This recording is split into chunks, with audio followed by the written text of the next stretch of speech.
Assalamualaikum warahmatullahi wabarakatuh. Di video kali ini saya ingin membuat pembahasan mengenai soal UTS Matematika Dasar tahun 2017. Oke, langsung saja ke pembahasannya. Soalnya adalah tentukan dy per dx dan d2y per dx kuadrat dari y sama dengan x dikali sin x kuadrat ditambah x. Jadi dy per dx ini adalah turunan pertama dan ini adalah turunan kedua. Dan kalau kita lihat di sisi kanan itu tidak ada y-nya, berarti ini bukan turunan implisit. Jadi tinggal diturunkan saja sisi kanannya. Selesai. Oke. Nah, bagaimana caranya? Nah, kalau kita punya y sama dengan di sini x dikali sin x kuadrat tambah x, berarti kita punya dua part. Jadi part pertama misal di sini A, ini part kedua misalkan ini B, berarti kan jadi turunan A dikalikan B ditambah A dikali turunan B. Nah, turunan A ini, turunan X itu 1, turunan ini kan tetap ya. Jadi ini A aksen, di sini B aksen, di sini B. Terus selanjutnya ditambah dengan ini jadi A, di sini jadi B aksen kan. Berarti X-nya tetap, terus turunan sin X kuadrat tambah X. Turunan sin itu kan cos. Terus selanjutnya dikali dengan yang di dalam kurung turunannya. Nah, X kuadrat tambah X turunannya 2X ditambah 1. Nah, selanjutnya 1 dikali jadi tetap ini. Terus ini dikalikan dengan X jadi 2X kuadrat ditambah X dikalikan cos X kuadrat ditambah X. Oke. Nah, untuk turunan keduanya berarti yang pertama tadi diturunkan lagi. Pertama kita punya sin ini diturunkan. Ini jadi cos X kuadrat tambah X. Nah, dikali yang di dalamnya, turunannya. Terus selanjutnya yang bagian ini kita punya dua part lagi. Di sini ada A, di sini ada B, berarti sama ya. Aksen B ditambah AB aksen.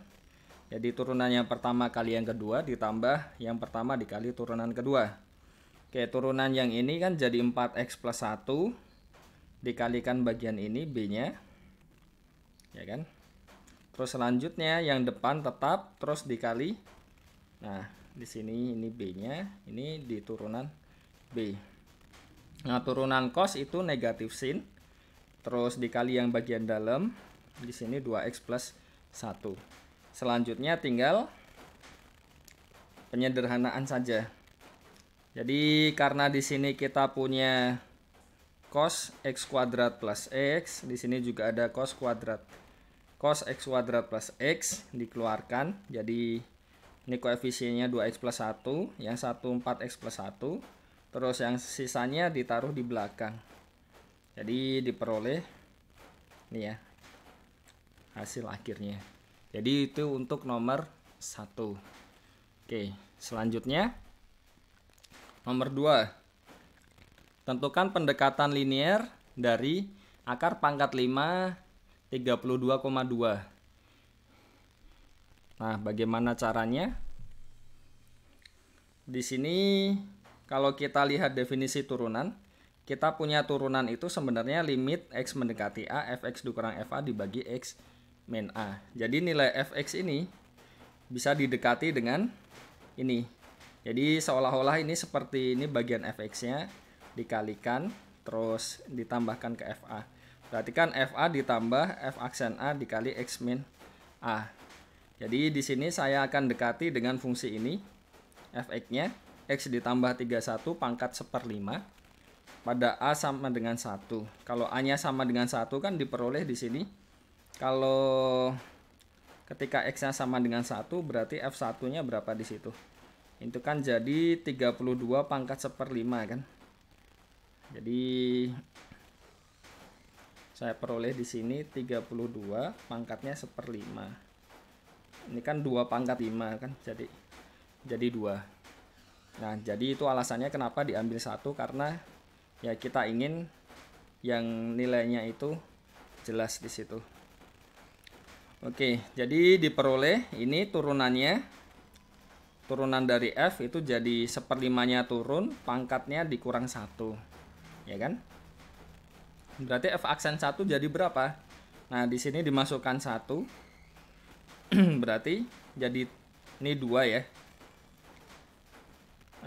Oh ya, pertama F1 dulu, itu sama dengan 2, sudah kita cari ini tadi. Selanjutnya F aksen 1 berapa? Di sini masukkan 1 jadi 1/80. Jadi satunya dimasukkan ke sini. Nah, berarti linearisasinya diperoleh jadi F1 ditambah F aksen 1 dikali X min 1. Nah, F1-nya itu 2, F aksen 1-nya itu 1/80. Ini F aksen 1 terus dikali X min 1.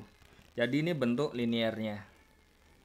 Nah, untuk X-nya sama dengan 1,2, kita kan tadi punya akar pangkat 5 dari 1 ditambah berapa? X ditambah 31 ya. Berarti ketika X-nya sama dengan 1,2 kan berarti di sini diperoleh 32,2. Jadi bisa untuk mendekati itu. Oke ya. Jadi diperoleh di sini 1,2 ditambah 31 dimasukkan ke rumusnya dan kita peroleh di 2 ditambah 1/400. 1/4 itu 0,25, masih dibagi 100 lagi, makanya di sini ada nolnya 2. Jadi ini adalah pendekatan dari akar pangkat 5 dari 32,2. Oke, sederhana itu nomor 2.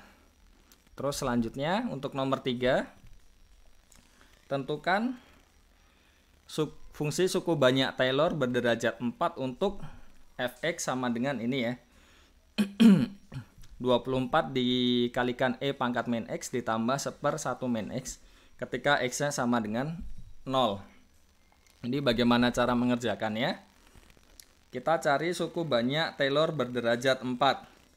Jadi fungsi umumnya, formula umumnya itu sebenarnya seperti ini.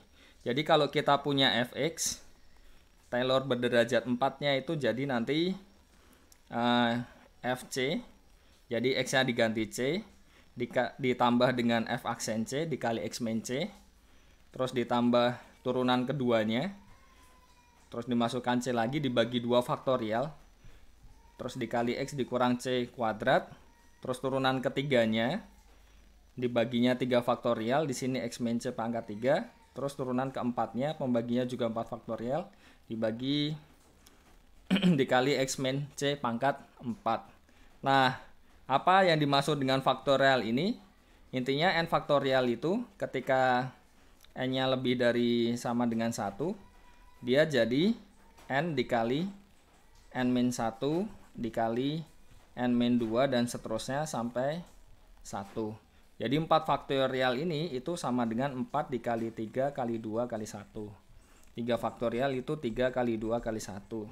2 faktorial berarti 2 kali 1. Dan ini kan sebenarnya sama saja dibagi 1 faktorial kan. Tapi 1 faktorial kan 1, jadi tidak ada faktorialnya di situ. Jadi intinya kita cari turunan pertama, kedua, ketiga, dan keempat. Oke. Jadi pertama untuk yang C sama dengan 0, karena pertanyaan tadi ingin di 0 ya. Ya, dimasukkan F0, jadi X-nya di Fx itu diganti dengan 0, diperoleh 25. Terus cari turunan pertamanya. Turunan pertama dari di sini apa? 24 dikali E pangkat min X ditambah 1 min X. Ini kan berarti negatifnya turun. Ya enggak? Jadi negatifnya turun, jadi di sini ada negatif. Terus itu kan tadi 1/1 min X. Ya enggak? Turunan dari 1/1 min X. 1/1 min X dx. Jadi kan ini pangkatnya kan turun jadi min 1, 1 min X. Pangkatnya min 2.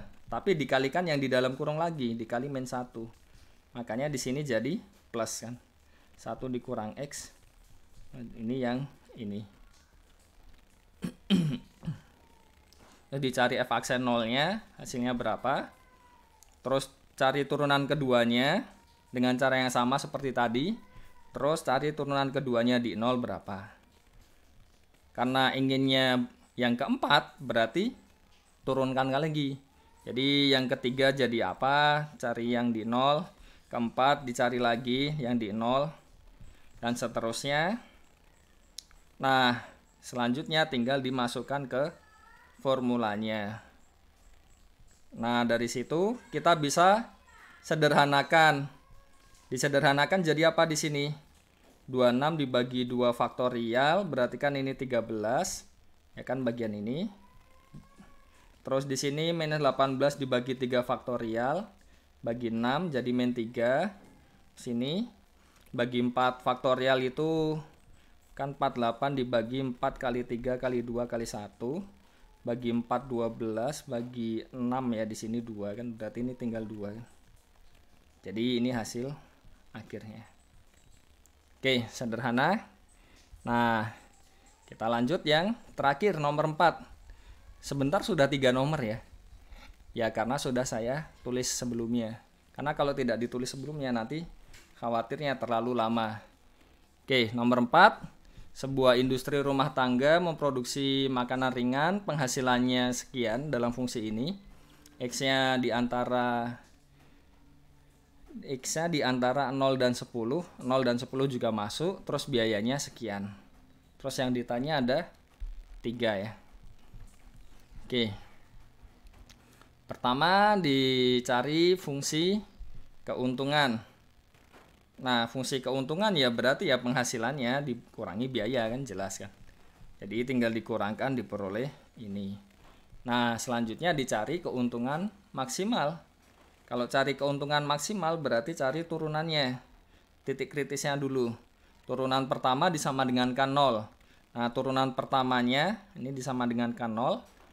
Yang bagian ini bisa difaktorkan jadi 3 hal di sini kan. Dan dia sama dengan 0 kalau ininya 0 atau ininya 0. Nah, di situ tadi ada keterangan X-nya lebih dari sama dengan 0 kurang dari sama dengan 10. Berarti ini tidak dipakai. Jadi yang dipakai hanya yang ini. X sama dengan 8. Dan ternyata ketika dicek turunan keduanya dia negatif. Jadi bayangannya sama seperti kalau misalkan fungsi X kuadrat. Jadi kalau kita punya fungsi X kuadrat itu kan gini ya. Kalau min X kuadrat itu kan berarti ke atas kan, iya enggak? Nah, kalau min X kuadrat, misalkan kita punya ini ya, min X kuadrat. Berarti kan turunan pertamanya jadi apa? Min 2X. Terus turunan keduanya kan jadi min 2.